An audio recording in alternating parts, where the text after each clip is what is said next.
After reading the article by Rukafina and Foxworth in 2009, it became very clear to me how much the motor learning theory can help instruction by teaching, and how it can affect the different learning processes of different people that are using that type of instruction. So looking at how the authors distinguish the information processing theory and the dynamical systems theory with regard to motor learning instruction.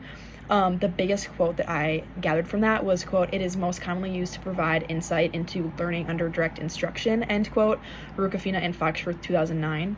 Basically saying that the teacher uses specific tactics in order to get the message across with the specific information processing perspective that is in mind. Quote, "Once students get the information, their goal is to reproduce the motor pattern that the teacher suggested to help them be more skillful," end quote, Rukafina and Foxworth 2009.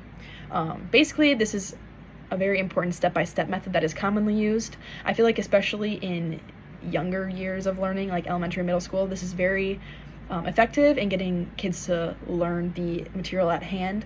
And then if you use it at a young age, you can carry these specific information tactics to your benefit once you get older, like high school, college age. The dynamical system theory focuses on, quote, "that motor behavior emerges from the interaction of a student's individual characteristics," end quote, Rukafina and Foxworth 2009. Basically saying to match this method with motor learning, it would mean that the tactics shown to the students may be classified by age, height, weight, etc., saying that you're not going to show the same material from elementary schools to high school. It's going to depend on what age they are and like what level of school that they're in, as well as the different demographics within the school that they're in. So looking at how this relates to implicit and explicit learning, I found the dynamical systems approach can be, quote, "be learned implicitly as opposed to explicitly," end quote, McGill 1988, meaning that it's more of an instinct and it's not hard to remember. An example of this would be like riding a bike. Moving on to which perspective do I find more appealing? Personally, I would find that the information processing theory is more appealing to me just as a student, but also how I've gone through life with different lessons and as I've transitioned from high school to college, and certain things like that. Quote, "With direct instruction, student learning resembles a computer operation.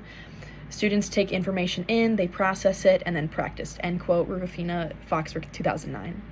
As a student, I would say I'm very type A. I am not a fan of huge changes, and I'm also not a visual learner. So connecting myself to kind of that computer operation of hearing it, processing it, and then practicing it, more so than being a visual learner or changing things drastically, is not something that I'm a fan of. And lastly, how might this influence your approach as a movement practitioner? I think it would affect how I would choose to help the people that I'm working with. So I would see which theory matches more with how they function, both with how they act, where their learning abilities are, and just how they function with different motor learning skills. And then using that, I would be able to get more of an effect or change out of the person that I'm working with. Thank you.